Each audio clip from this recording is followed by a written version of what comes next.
네, 이번 시간에는 13장 프로젝트 이해관계자 관리입니다. 프로젝트 이해관계자 관리는 총 4개의 프로세스로 되어 있죠. 먼저 착수 프로세스 그룹에 속하는 이해관계자 식별, 두 번째 기획 프로세스 그룹에 속하는 이해관계자 참여 계획 수립, 세 번째 실행 프로세스 그룹에 속하는 이해관계자 참여 관리, 네 번째 감시 및 통제 프로세스 그룹에 속하는 이해관계자 참여 감시, 이렇게 돼 있죠.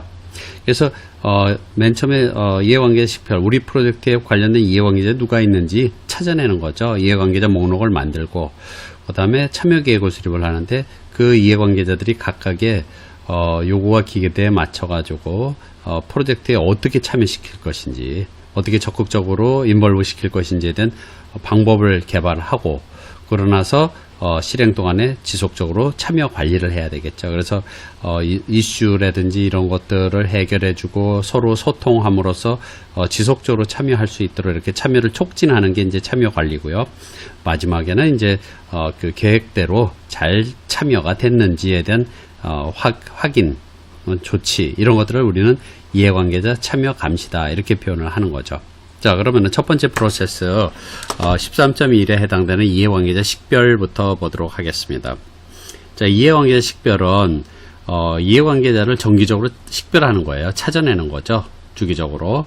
그리고 이제 그 이해관계자들의 목록을 궁극적으로 만들어내는데, 이해관계자 목록은 당연히 이해관계자 관리대장에다 기록을 하는데, 거기에는 그들의 이해관계나 참여도, 상호 의존관계, 영향력, 또 이제 프로젝트에 미치는 영향, 이런 것들을 분석해서 문서화하는데, 물론 각각의 명단뿐만 아니라 그들의 기대와 요구, 이런 것들도 같이 명시를 하게 되는 거죠. 그래서 산출물에 보면은 이해관계자 관리대장이 나오는데, 이해관계자 목록인데 거기다 기대와 요구라든지 의존관계 참여도 또는 영향, 이런 이해관계, 이런 것들을 모두 종합적으로 포함한 그러한 이해관계자 목록이다, 이렇게 상상을 하시면 되겠습니다.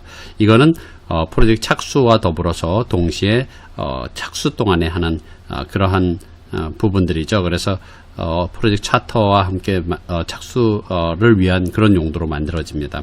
자, 그러면은 이런 이해관계자 관리대장을 만들기 위해서 어떤 목록들이, 인풋들이 있는지 한번 살펴보죠. 우선 첫 번째 프로젝트 헌장입니다. 자, 프로젝트 헌장에는 이미 주요 이해관계자들이 거기 명시될 수도 있다는 거죠. 프로젝트 초기부터 주요 이해관계자들이 명시가 될 수 있고요.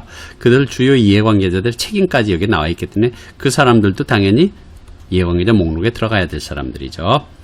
그 다음에 프로젝트 관리 계획서 중에서 의사소통 관리 계획서가 이미 혹시 만들어져 있다 그러면은 의사소통 관리 계획서는 뭐예요? 배포 대상자, 그러니까 정보를 주고받을 대상자들이 있죠. 그 대상자들이 바로 이해관계가 될 수 있어요. 근데 생각을 해보면 지금 이해관계 식별이라는 것은 착수 프로세스 그룹이라는 거고, 그 다음에 여기 의사소통 관리 계획서는 기획 프로세스 그룹인데, 왜 기획에 해당되는 이러한 의사소통 관리 계획서를 우리가 착수 프로세스 그룹에서 참고를 해야 되느냐, 거꾸로 아니냐, 이렇게 생각하실 수 있는데, 그거는 앞에서도 누누이 말씀드렸듯이 프로젝트 라이프 사이클이 이렇게 있다 그러면은, 착수라는 것은 이런 프로젝트 착수도 있지만 단계의 착수도 있죠. 그래서 이미 그 프로젝트가 착수돼 갖고 일부 이해관계자들 식별이 되고, 여기서 이해관계자들 좀 더 보충해서 더 식별하고, 이런 것들을 반복적으로 한다 그랬어요. 그 와중에서 만들어져 있는, 중간에 만들어진 이 의사소통 관리 계획서들이 참고가 된다라는 거죠. 그래서 항상 프로젝트는 프로세스들이 반복된다, 또 기획은 점진적으로 구체화돼서 계속 반복된다라는 그런 개념으로 생각을 하셔야지 논리가 맞겠죠. 자, 그 다음에 실제 이제 그 프로젝트 관리 계획서, 이해관계자 참여 계획서도 마찬가지예요. 요거는 13.2, 지금 우리가 13.1을 하고 있는데 어떻게 다음 프로세스 걸 참고할 수 있겠느냐, 이렇게 생각할 수 있지만 반복적으로 이루어지기 때문에 처음에는 없더라도 중간에 만들어진 이해관계자 참여 계획서를 참고하는데, 여기 이해관계자 참여 계획서는 뭐가 들어있어요? 그 소위 말하는 참여 전략과 조치가 있기 때문에 그거에 새롭게 추가된 그 참여 전략과 조치에 따라서 거기에 필요로 한 또 다른 사람들이 또 신규로 참고가 될 수 있다라는 그런 개념이 되겠죠. 그 다음에 비즈니스 문서가 참고가 되는데 프로젝트 사업 타당성에 대한 것들이 검토되어 있는 비즈니스 케이스 같은 경우에는 프로젝트 목표나 이런 것들이 들어가 있어요. 그래서 프로젝트 목표나 프로젝트에 영향을 받을 수 있는 이해관계자들의 초기 목록이 여기 들어갈 수 있기 때문에 그런 것들이 우리가 참고될 수 있다라는 거죠. 그 다음 편익관리계획서도 마찬가지예요. 어떤 시점에 어떤 편익을 우리가 확보할 것이냐에 대한 계획인데 비즈니스 케이스에 나와 있는 편익을 실현하기 위해서 어떤 기술이 필요하냐 이런 것들도 명시되어 있지만은 편익을 그 해당 기간에 해당 시점에 편익을 받을 수 있는 그런 이해관계자가 누구냐, 그 편익에 해당된 그 편익을 받는 이해관계자가 누구냐라는 것들이 나올 수가 있죠. 그래서 그런 사람들이 이해관계자 목록에 들어갈 수 있다라는 거죠. 자, 그 다음에 프로젝트 문서가 참고가 되어 있는데 변경사항 기록부가 있어요. 그러니까 변경사항 기록부라는 것 자체는 뭐예요? 말 그대로 변경사항들을 계속 기록해 놓은 그런 문서인데 거기에 보면은 그 변경과 관련돼 가지고 새로운 신규 이해관계, 변경에 따라서 새로운 신규 이해관계자들이 나올 수 있다는 거죠. 또 변경에 따라서 기존 이해관계자와 프로젝트 사이의 어떤 관계 자체가 대한 것들이 변경될 수 있는데 그거에 맞춰서 우리는 새로운 이해관계자를 식별하거나 기존 이해관계자들의 기록할 때 새롭게 등재를 하거나 아니면 기존에 있는 사람들에 대한 내용, 특성 이런 것들을 수정할 필요가 있다라는 거죠. 그 다음에 이슈 기록부가 있습니다. 이슈 기록부 같은 경우에는 마찬가지로 이제 이슈에 따라서 기존 이해관계자의 참여 유형이 변경될 수도 있어요. 그렇게 이런 기존 이해관계자들의 특성들이 바꿔서 기술될 수도 있겠고 또 이슈 때문에 새로운 이해관계자들이 발생할 수 있기 때문에 그런 것들을 기록해야지 되는 거죠. 그 다음에 요구사항 문서는 뭐 당연히 프로젝트에 관련된 여러 가지 요구사항들이 들어가 있는데요. 그 요구사항 등에는 잠재적인 이해관계자들이 그 정보가 거기 들어있죠. 그래서 요구사항에 들어있는 이 요구사항은 누가 요구하는 거다라는 그런 잠재적인 이해관계자 정보를 확인해 갖고 그 목록에다 추가를 하면 된다라는 거죠. 그 밖에는 이제 협약, 계약 판매 업체와 계약을 체결한 거죠. 그래서 협약 당사자들이 또 뭐가 돼요? 이해관계자가 되는 거죠. 그러니까 그 판매 업체 담당자 이런 사람들이 모두 뭐예요? 이해관계자로 목록에 첨부돼야지 된다라고 보시면 되겠죠. 자, 그러면은 이해관계 식별을 통해서 이해관계자 관리대장에 이해관계자 목록이 들어가 있어요. 근데 그 단순한 목록이 아니라 아까 말씀드린 것처럼 그들의 그 이해관계라든지 의존관계, 영향력이라든지 이런 것들뿐만 아니라 그러니까 쉽게 얘기를 하면 이해관계자 목록이 이렇게 쭉 있다 그러면은 그들의 신상 그 다음에 그들이 어떤 의존관계를 갖는지 영향력을 갖는지에 대한 평가 또는 그 사람이 우리 프로젝트에 도움이 되는 사람인지 반대하는 사람인지 중립적인 사람인지 분류 이런 것들이 각각 함께 명단과 함께 기록이 되는 거죠. 그래서 이해관계자 신상이나 평가 결과 또는 분류에 대한 것들을 포함한 게 바로 이해관계자 목록과 함께 들어있는 이해관계자 관리대장입니다. 자, 이해관계자 관리대장은 기본적으로는 당연히 이해관계자 관리에 해당되는 나머지 프로세스들에 쓰이죠. 그래서 이해관계자 여기 있는 목록들이 이에 대해서 참여 계획을 수립하는 거고 여기 나와 있는 이해관계자들을 참여를 독려하는 거고 그 다음에 이해관계자들이 제대로 참여가 됐는지에 대한 것들을 우리가 확인하는 노력을 하기 위해서 다음 프로세스, 나머지 프로세스에 쓰이는 건 당연하겠죠. 그리고 기타 다른 지식 분야를 보면은 우선 그 지식관리, 프로젝트 지식관리도 필요하다 그러는데 이해관계자 목록에 보면은 그 사람들이 어떤 지식을 보유하고 있는지하고 지식을 보유하고 있는 건지를 알 수 있죠. 그래서 그들이 보유하고 있는 지식들을 우리 파악해서 거기다가 기록을 하고 유지하고 그런 것 노력도 필요하겠고요. 그다음에 이제 이미 이해관계자 관리대장이 나왔으면 이제 추가로 나중에 요구사항을 수집할 때 이해관계자들의 요구와 그 다음에 기대사항들을 새로운 요구사항에다 추가로 집어넣을 수 있겠다라는 거고요. 그 다음에 이제 품질관리계획 수립이 있어요. 품질관리계획 수립은 요구와 기대, 이해관계자 요구와 기대를 보면 품질에 대한 요구사항이 있을 수가 있겠죠.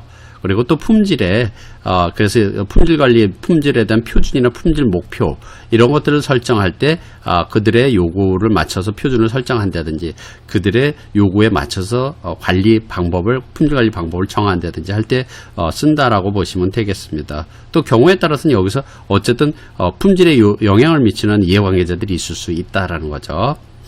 자, 그 다음에 이해관계자 목록이 자원관리 계획 수립하는 데도 필요하다. 그래서 자원에 특정 이해관계나 영향력을 행사할 수 있는 사람들이 누구 있는지, 그러니까 우리는 자원계획 수립할 때 어떤 자원을 언제 얼마큼 필요하다, 어떻게 그 다음에 자원들을 개발하고 관리하겠다 이런 내용들이 들어가는데 이런 것들에 영향을 미치는 사람들이 누가 있는지 참고한다라는 거죠. 또 자원 확보가 있어요. 자원 확보하는데 그럼 이해관계자 목록이 왜 필요하냐?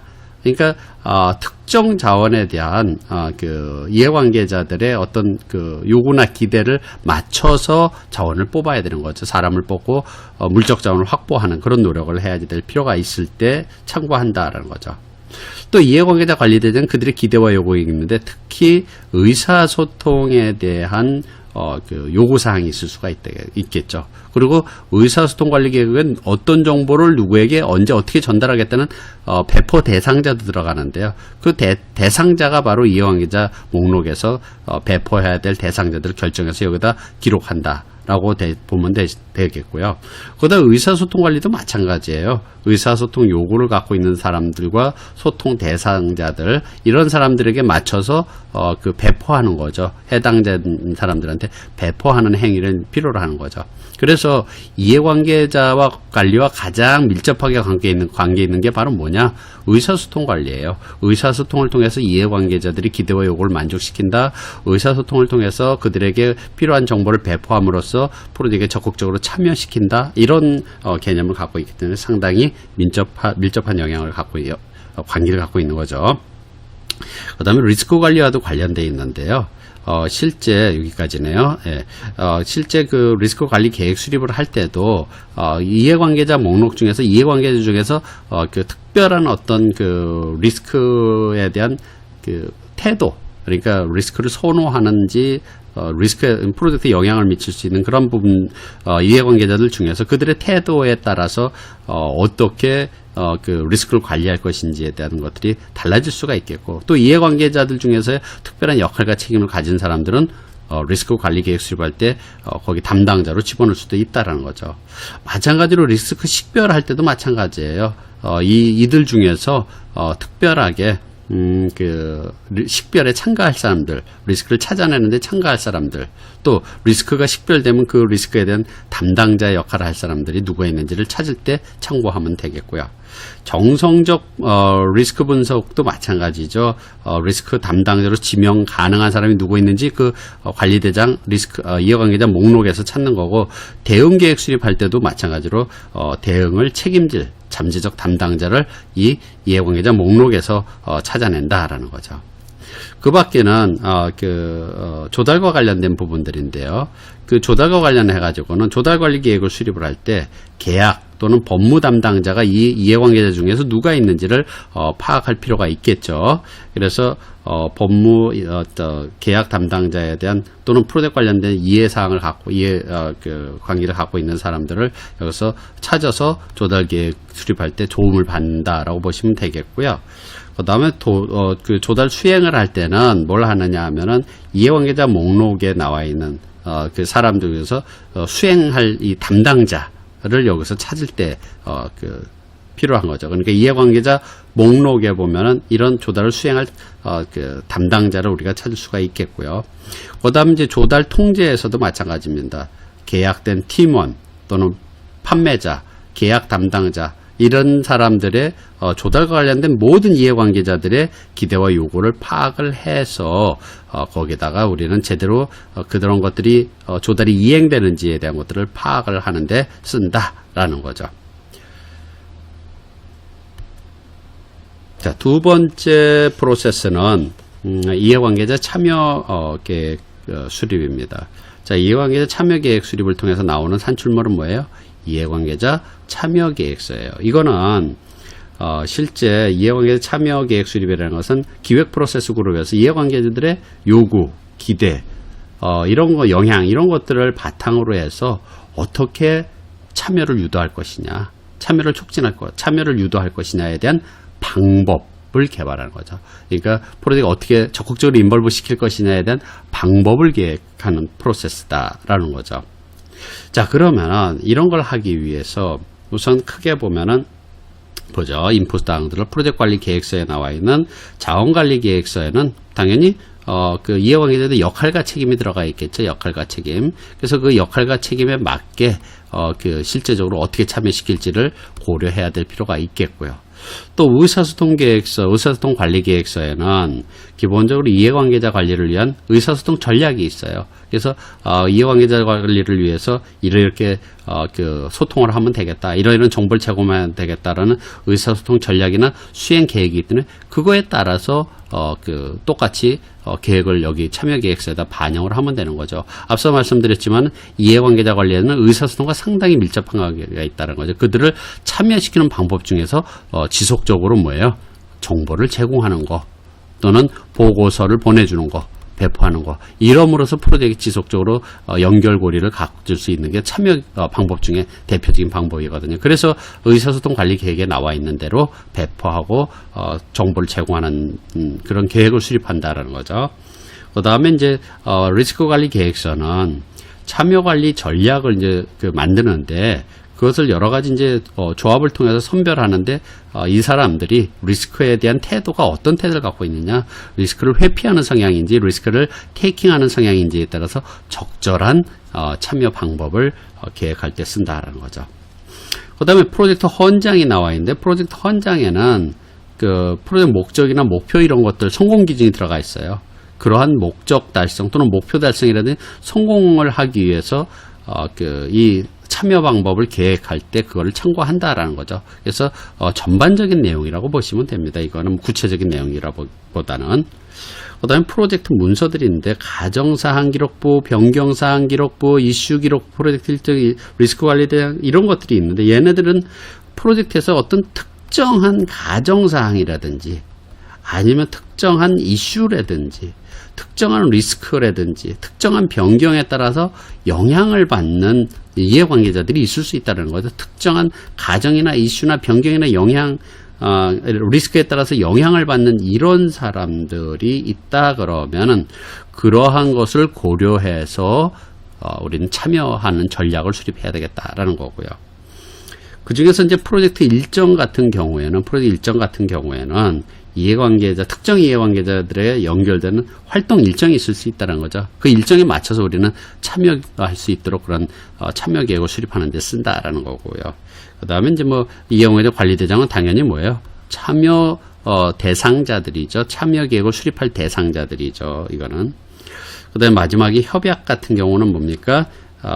소위 말해서 계약을 우리가 할 때는 이제 공급업체를 관리하기 위해서 조달 담당자나 계약 담당자들과 협업을 통해서 조정을 하게 되죠.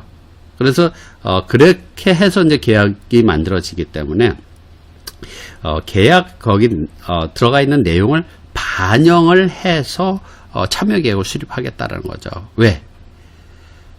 계약자들, 즉 공급업체들도 이해관계자들인데 그들을 어떻게 적극적으로 참여시킬 것이냐에 대한 것들을 우리는 전략을 수립하는데 당연히 그들과 체결한 협약이 상고가 돼야지 되겠다라는 거죠. 자, 그러면은 산출물로 나온 이해관계자 참여계획서는 굉장히 이제 여러 군데가 쓰이는데요. 우선 대표적인 거는 바로 지금 우리가 13.2인데 우리가 나중에 13.1에 해당 이해관계자 식별할 때도 쓸 수가 있겠고요. 그 다음에 13.3에 해당되는 이해관계자 참여 관리할 때도 이거에 따라서 참여시키면 되는 거죠. 참여 관리. 그 다음에 이제 13.4에 참여 감시할 때도 이 계획대로 되고 있는지에 대한 감시를 할 때도 쓴다라는 그런 개념은 일반적인 그런 부분들이고요. 그 밖에는 이제 그 이해관계자 참여 계획서는 어디 쓰이느냐? 우선 5.2에 해당되는 요구사항 수집.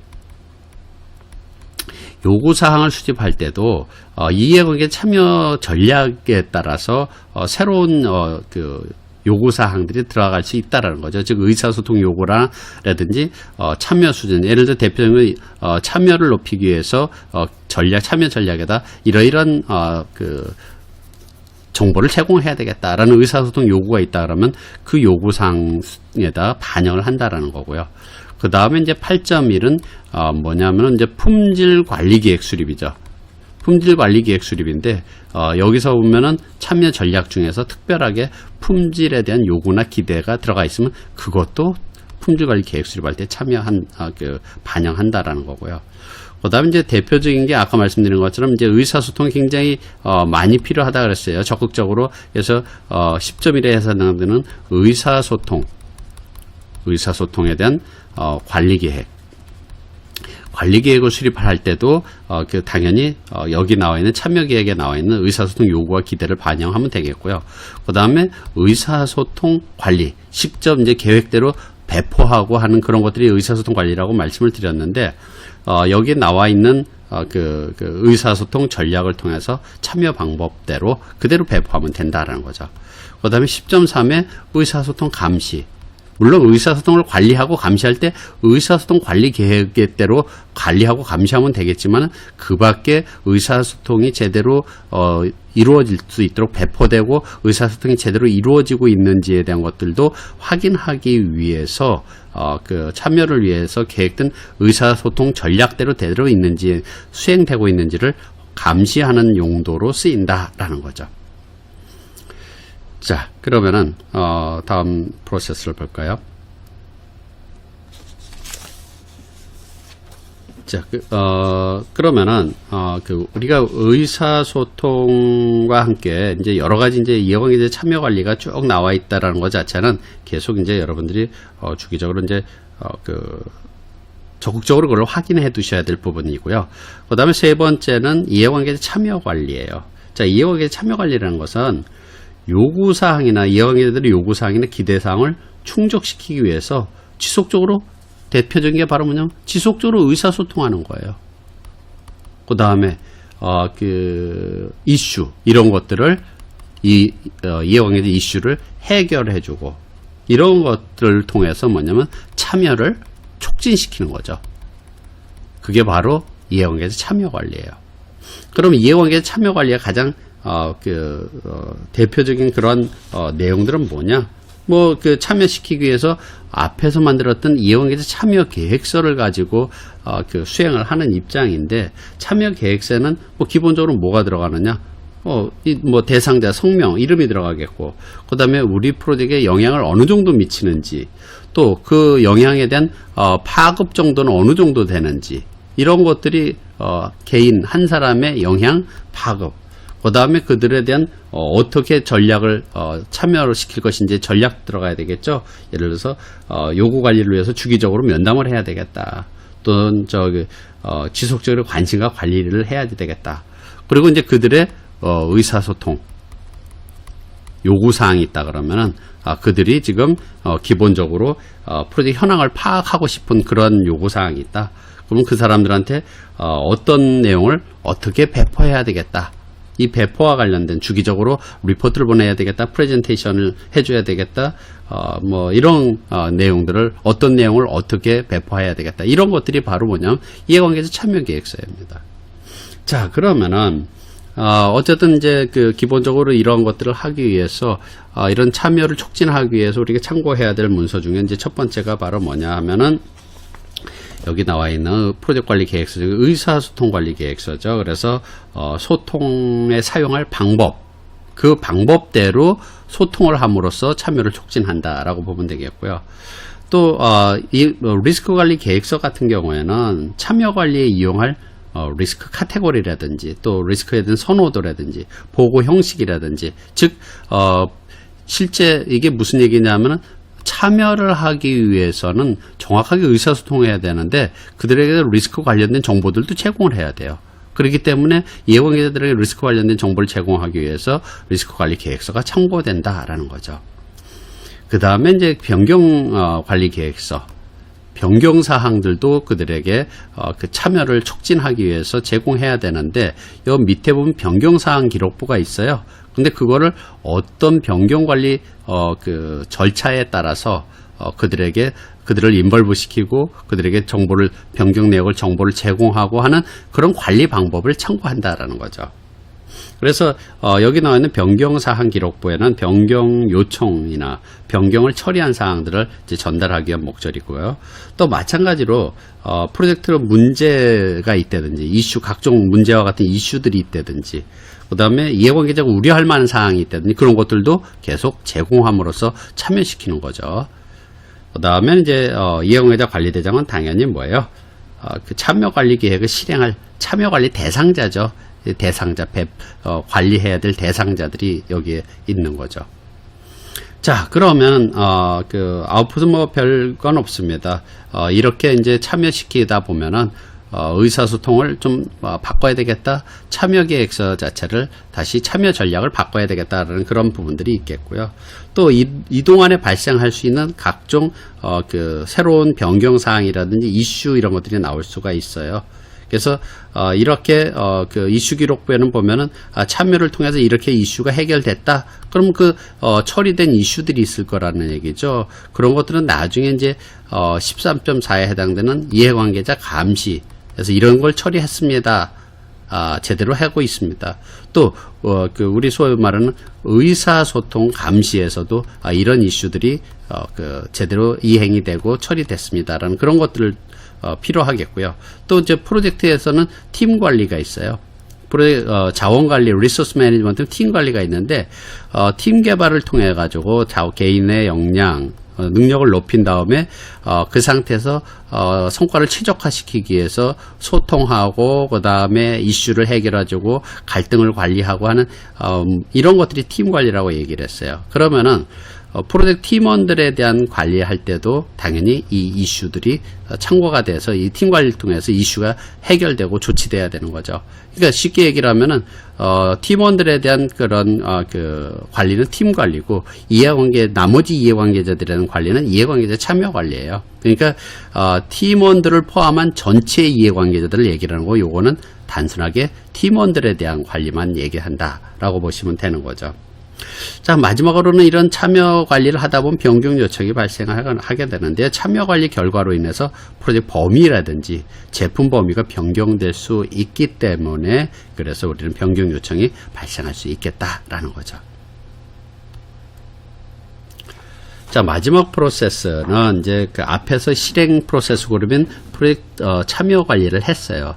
그러면은 계획에 나와 있는 참여 계획, 이해관계자 참여 계획 대비 실행한 참여 관리를 통해서 실행한 이 결과 자체가 제대로 이행되고 있는지에 대한 감시를 해야 돼요. 그래서 이해관계자 관계를 감시하면서 결과적으로 이제 참여 전략이라든지 아니면은 계획 이런 것들을 수정을 통해서 이해관계자 참여 전략을 조정을 해야 되는 게 바로 이해관계자 참여 감시에 해당되는 거죠.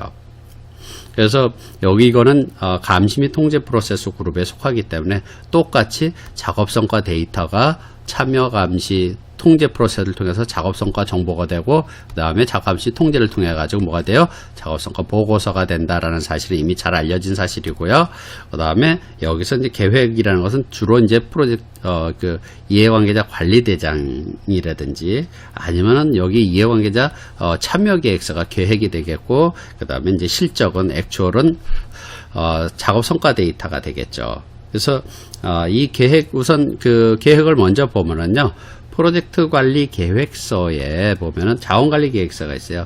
여기는 뭐 다양한 팀원 관리 방법이 있죠. 그래서 실제 여기서도 마찬가지로 전체 이해관계자들 중에서 팀원들을 어떻게 다양한 팀원들을 어떻게 관리할 것이냐에 대한 그런 이러이러한 관리 방법에 의해 있는데 해보니까 지금 프로젝트 실적을 보니까 이해관계자 참여가 제대로 안 되고 있기 때문에 그럼 이렇게 바꿔야 되겠다라는 뭔가 조치를 할 때 참고해야 되겠고요.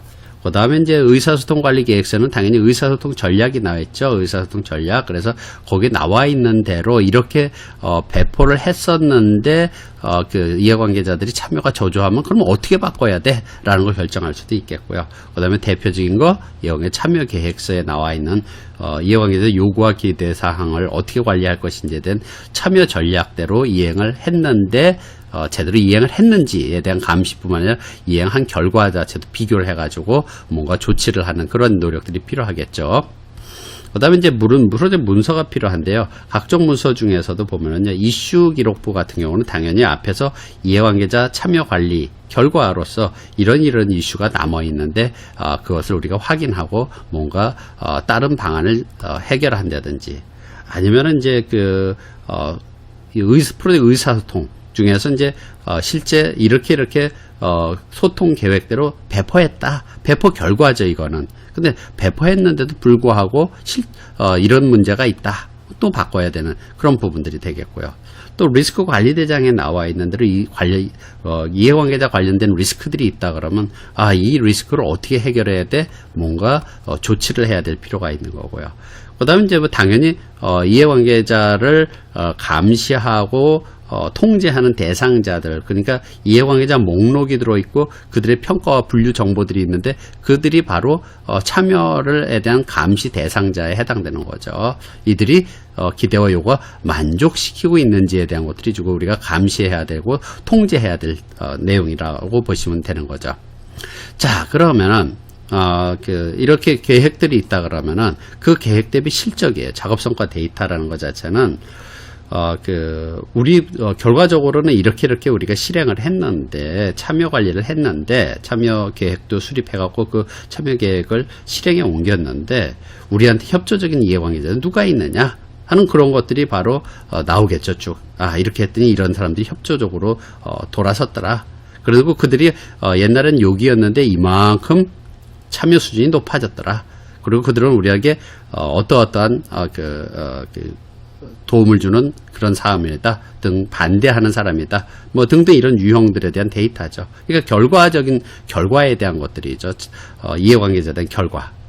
그런 결과를 가지고 그런 데이터를 가지고 작업 성과 정보를 만들어내는데 실적이죠. 근데 작업 성과 정보에 대해서는 당연히 현재 프로젝트를 그들이 얼만큼 지원하는지에 대한 그런 수준 이런 것들을 포함해서 얼마큼 참여하는지에 대한 참여 현황에 대한 정보들을 얘기를 하겠고요. 그리고 또 이제 가장 많이 쓰는 게 참여 평가 매트릭스. 그래서 실제 이 사람은 우리가 원하는 건 이 정도 수준인데 여기 수준인데 현재 currently 여기에 위치하고 있는데 이만큼 지금 디자이어 하는 정도의 참여 수준까지 끌어올려야 되겠다. 이게 바로 우리 그 참여 평가 매트릭스인데 이런 걸 통해서 우리 목표 참여도와 비교해서 현재 목표는 여기인데 currently 여기에 위치하고 있다. 이런 것들을 제시하는 그런 방법을 쓴다라는 거죠. 그래서 A라는 사람은 여기인데 B라는 사람은 지금 currently 위치가 여기쯤 되는데 지금 여기까지만 끌어올리면 되겠다.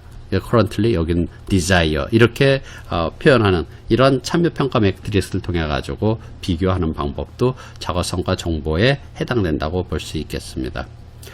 자, 나머지는 이제 그 참여 감시를 통해서 변경이 요청이 되고 그러다 보면서 동시에 이제 업데이트 시켜야 될 문서들이 이제 나머지 문서들이라고 보면 되겠습니다.